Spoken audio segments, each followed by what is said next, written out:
കാറിൽ നേരെ വെച്ച് പിടിച്ചത് നെല്ലിക്കട്ടയിലേക്കാണ്. ഇവിടെ നിന്ന് ബദിയടുക്ക, ചെർലടുക്ക പ്രദേശങ്ങളും സന്ദർശിച്ചു. ഈ പ്രദേശത്ത് അല്പസമയം ചെലവഴിച്ചതിനു ശേഷം കുമ്പള വഴി ബന്ദിയോടെത്തി. എന്ത് ബന്ധത്തിലാണ് ഹാജിക്ക ജിന്നുമ്മയ്ക്ക് 25 ലക്ഷം രൂപ കൈമാറിയതെന്നും ഗഫൂർ ഹാജിയുടെ മരണത്തിന് ശേഷം ഈ 25 ലക്ഷം രൂപ ഹാജിക്കക്ക് തിരിച്ചു നൽകിയോ എന്നുള്ളതും അന്വേഷണ വിധേയമാക്കും. ശ്വാസനാളത്തിലെ അവസാനത്തെ കിതപ്പ് അവസാനിക്കും വരെ ഞങ്ങൾക്ക് ലഭിച്ച വിവരങ്ങൾ സത്യസന്ധമായി ഞങ്ങൾ പറഞ്ഞുകൊണ്ടേയിരിക്കും. നമസ്കാരം.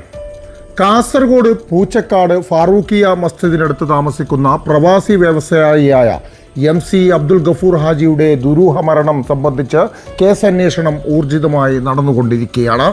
1.5 വർഷം മുമ്പ് നടന്ന മരണത്തിലെ ദുരൂഹത നീക്കാൻ ലോക്കൽ പോലീസിന് സാധിക്കാത്തതിനാൽ ക്രൈംബ്രാഞ്ചിന് കൈമാറുകയായിരുന്നു. DCRB DYSP KJ ജോൺസന്റെ നേതൃത്വത്തിലാണ് വീണ്ടും അന്വേഷണം ആരംഭിച്ചിരിക്കുന്നത്. ഗഫൂർ ഹാജിയുടെ മരണവുമായി ബന്ധപ്പെട്ട് ഉയർന്ന ചില സംശയങ്ങൾ നീക്കാൻ 2 സ്ത്രീകളെ കഴിഞ്ഞ ശനിയാഴ്ച ചോദ്യം ചെയ്തിരുന്നു. സാധാരണക്കാരായ ഈ സ്ത്രീകളുടെ സാമ്പത്തിക വളർച്ചയിൽ സംശയം തോന്നിയതിനെ തുടർന്നാണ് ചോദ്യം ചെയ്യാൻ DYSP ഇവരെ വിളിപ്പിച്ചത്. വളരെ സാധാരണ നിലയിൽ ജീവിച്ചിരുന്ന ഇവർ ഇന്ന് ഇന്നോവ ഉൾപ്പെടെയുള്ള വാഹനങ്ങളിൽ യാത്ര ചെയ്യാനുള്ള സാമ്പത്തിക ഉറവിടത്തെക്കുറിച്ചുള്ള ചോദ്യങ്ങൾക്ക് വ്യക്തമായ മറുപടി ഇവർക്ക് ഉണ്ടായിരുന്നില്ല. DCRB ഓഫീസേഴ്സ് മോശമായി പെരുമാറിയെന്ന് ആരോപിച്ച് ചോദ്യം ചെയ്യലിന് ഇരയായവർ ജില്ലാ പോലീസ് മേധാവിക്ക് പരാതി നൽകി കേസ് അട്ടിമറിക്കാനാണ് ഇവർ ശ്രമിച്ചത്. പോലീസിന്റെ കയ്യിൽ നിന്നും 2 എണ്ണം കിട്ടിയില്ലെങ്കിൽ കിട്ടട്ടെ എന്ന പ്രാർത്ഥനയിലാണ് ജനം ഉള്ളത് എന്നത് മറ്റൊരു പ്രധാനപ്പെട്ട കാര്യം. അതേസമയം ഗഫൂർ ഹാജിയുടെ കൈവശമുണ്ടായിരുന്ന 596 പവൻ സ്വർണം കാസർഗോട്ടെ പ്രസ് ക്ലബിലെ പഴയ സ്വർണ്ണാഭരണങ്ങൾ വാങ്ങിക്കുന്ന കടയിൽ വിറ്റതായുള്ള സൂചനകളും പുറത്തു വന്നിരുന്നു. സാധാരണ ജ്വല്ലറികളിൽ പഴയ സ്വർണം കൊടുത്താൽ പുതിയ സ്വർണം മാറ്റിയെടുക്കുകയോ പണമായി ആവശ്യമുണ്ടെങ്കിൽ അക്കൗണ്ട് വഴി ട്രാൻസ്ഫർ ചെയ്യുകയാണ് പതിവ്. എന്നാൽ ആരോപണം നേരിടുന്ന സ്വർണ്ണക്കട എത്ര കോടിയുടെ സ്വർണമാണെങ്കിലും റൊക്കം പണം നൽകി വാങ്ങിക്കും.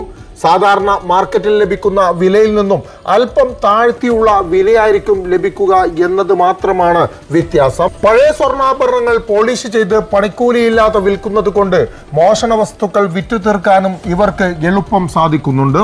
സ്വർണം പോയതുമായി ബന്ധപ്പെട്ട വിവരങ്ങൾ ഇനി വരും ദിവസങ്ങളിൽ പുറത്തു വരുമെന്ന് പ്രതീക്ഷിക്കുമ്പോൾ മറ്റൊരു പ്രധാനപ്പെട്ട കാര്യം ജനങ്ങൾ അറിയേണ്ടതുണ്ട്. ഗഫൂർ ഹാജി മരണപ്പെട്ട ദിവസമുണ്ടായ സംഭവ വികാസങ്ങൾ കൂടി ജനങ്ങൾ അറിയണം. ഗഫൂർ ഹാജി ജീവന് വേണ്ടി പടയുമ്പോൾ അസ്വസ്ഥരായി കാസർഗോഡ് ജില്ല മൊത്തം കറങ്ങിയ ഒരു ഉഡായിപ്പ് സംഘത്തെക്കുറിച്ച് നിങ്ങൾ അറിയണം. ഗഫൂർ ഹാജി മരണപ്പെട്ടു എന്ന് വിശ്വസിക്കുന്ന രാത്രി കാഞ്ഞങ്ങാട്ടെ കൊളവയിലെ ബന്ധുവീട്ടിലായിരുന്നു ഗഫൂർ ഹാജി കേസിൽ ആരോപണ വിധിയായ ജിന്നുമ്മയും ഭർത്താവും ഉണ്ടായിരുന്നത്. ഉദ്ദേശം 7-8 മണിയോടുകൂടി മകളോടൊപ്പം കാഞ്ഞങ്ങാട് നിന്നും തിരിച്ച ജിന്നും സംഘവും മകളെ ജിന്നുമ്മയുടെ മാതാവിന്റെ വീട്ടിൽ ഏൽപ്പിച്ച് കാറിൽ നേരെ വെച്ച് പിടിച്ചത് നെല്ലിക്കട്ടയിലേക്കാണ്. ഇവിടെ നിന്ന് ബദിയടുക്ക, ചെർലടുക്ക പ്രദേശങ്ങളും സന്ദർശിച്ചു. ഈ പ്രദേശത്ത് അല്പസമയം ചെലവഴിച്ചതിനു ശേഷം കുമ്പള വഴി ബന്ദിയോടെത്തി. തുടർന്ന് പൂച്ചക്കാട്ടേക്കും മടങ്ങിപ്പോയി. ഗഫൂർ ഹാജിയുടെ വീടിന്റെ തൊട്ടടുത്ത് താമസിക്കുന്ന കേസിൽ ആരോപണ വിധിയായ സ്ത്രീയുടെ വീട്ടിലേക്കാണ് ഇവർ എത്തുന്നത്. തുടർന്ന് 2.5 മണിക്ക് തിരിച്ച് കൊളവയിലെ, അതായത് ആദ്യം പുറപ്പെട്ട വീട്ടിലേക്ക് തന്നെ ഇവർ തിരിച്ചെത്തുകയാണ്. ഇവിടെ ഇവർ 5 മണി വരെ ഉറങ്ങാത്ത ഫോണിൽ സജീവമായി തന്നെ ഉണ്ടായിരുന്നു. ഗഫൂർ ഹാജി മരിച്ചു എന്ന വിവരം ലഭിച്ചതോടെ ജിന്നുമ്മയും ഭർത്താവും സുന്ദരമായി കിടന്നുറങ്ങി. ഈ സംഭവ വികാസങ്ങളൊക്കെ നടക്കുമ്പോഴും ആ രാത്രി മുഴുവനും ജിന്നുമ്മയുടെ 4 അംഗ കൂലിപ്പട പ്രദേശത്ത് തന്നെ ഉണ്ടായിരുന്നു എന്നുള്ളതാണ് മറ്റൊരു പ്രധാനപ്പെട്ട വിവരം. പുലർച്ചെ 7 മണിയോടെ ഗഫൂർ ഹാജിയുടെ വീട്ടിലെത്തിയ ജിന്നുമ്മയുടെ സംഘം ഗഫൂർ ഹാജിയുടെ മൃതദേഹം എത്രയും പെട്ടെന്ന് സംസ്കരിക്കാനുള്ള ധൃതിയിലായിരുന്നു. ഗഫൂർ ഹാജിയുടെ ബന്ധുക്കൾക്കോ വീട്ടുകാർക്കോ ഇല്ലാത്ത ധൃതിയായിരുന്നു മയ്യത്ത് മറവ് ചെയ്യാൻ ജിന്നിന്റെ സംഘങ്ങൾക്ക് ഉണ്ടായിരുന്നത്. മാത്രമല്ല മറ്റൊരു പ്രധാനപ്പെട്ട വിവരം, മരണം നടക്കുന്നതിന്റെ മുൻ ദിവസങ്ങളിലും, അതായത് രാത്രികാലങ്ങളിൽ ജിന്നുമ്മ ഈ വീട്ടിലെ, അതായത് ഗഫൂർ ഹാജിയുടെ വീട്ടിലെ നിത്യ സന്ദർശകയായിരുന്നു. ജനുവരി മാസം മുതലാണ് ഗഫൂർ ഹാജിയുടെ വീട്ടിലെ CCTV നിശ്ചലമായിരിക്കുന്നത്. ഗഫൂർ ഹാജി 596 പവൻ സ്വർണം പലരിൽ നിന്നുമായി വാങ്ങിച്ചത് ജനുവരി മാസവും തുടർന്നുള്ള മാസങ്ങളിലുമാണ്. ഈ സംഭവ വികാസങ്ങൾ നടക്കുമ്പോഴൊക്കെ ഗഫൂർ ഹാജിയുടെ വീട്ടിലെ CCTV ഓഫ് തന്നെയാണ്. ഗഫൂർ ഹാജിയുടെ മരണ ദിവസത്തിന് മറ്റൊരു പ്രത്യേകത കൂടി ഉണ്ടായിരുന്നു. സ്വർണം ഇരട്ടിപ്പിച്ചു നൽകാമെന്ന് ജിന്നുമ്മ അവകാശപ്പെട്ട ദിവസം കൂടിയാണ് ആ മരണ ദിവസം എന്നുള്ളത് പ്രത്യേകം ഓർക്കുക. ഗഫൂർ ഹാജി മരിച്ച ദിവസം ജിന്നുമ്മ വെപ്രാളപ്പെട്ട് സന്ദർശിച്ച വീടുകളും സ്ഥലങ്ങളും അന്വേഷണ വിധേയമാക്കണം. ഇതിൽ ബന്ദിയോട് എന്ന പ്രദേശം പ്രത്യേകം പോലീസ് ഗൗരവത്തിലെടുക്കണം. കാരണം കാസർഗോഡ് പോലീസ് രജിസ്റ്റർ ചെയ്ത ഹണി ട്രാപ്പ് കേസിൽ ജിന്നുമ്മയെ പിടികൂടുന്നത് ബന്ദിയോട് പ്രദേശത്ത് നിന്നാണ് എന്നുള്ളത് പ്രധാനപ്പെട്ട കാര്യമാണ്.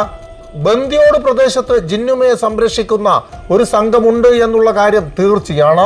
ഇനി പോലീസ് ഗൗരവത്തിലെടുക്കേണ്ട മറ്റൊരു കാര്യം, ജിന്നുമ്മയുടെ സംഘത്തിലുള്ള സ്ത്രീയുടെ 5 ലക്ഷം രൂപ ബാങ്ക് ഇടപാട് എങ്ങനെയാണ് ഗഫൂർ ഹാജിയുടെ മരണത്തിന് ശേഷം അവസാനിപ്പിച്ചതെന്ന് അന്വേഷണ വിധേയമാകണം.